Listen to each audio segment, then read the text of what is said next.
Ieri appresa la notizia ho scritto a Serena, alla figlia, che era la prima telefonata che avrei voluto fare, quella di Ulderico in occasione di questa improvvisa nomina. Non la potrò più fare, ma di sicuro ci sarà tutto il mio impegno e quello del CDA per trovare un'occasione di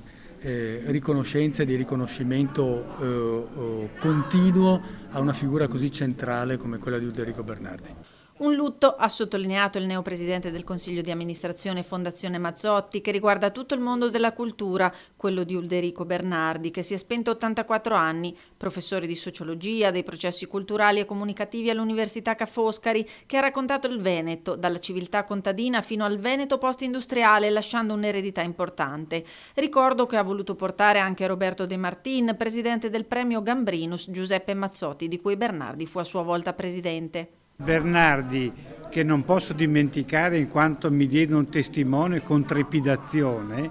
sosteneva che la cultura è fatta di elementi materiali e immateriali, proprio sulla scia di Mazzotti.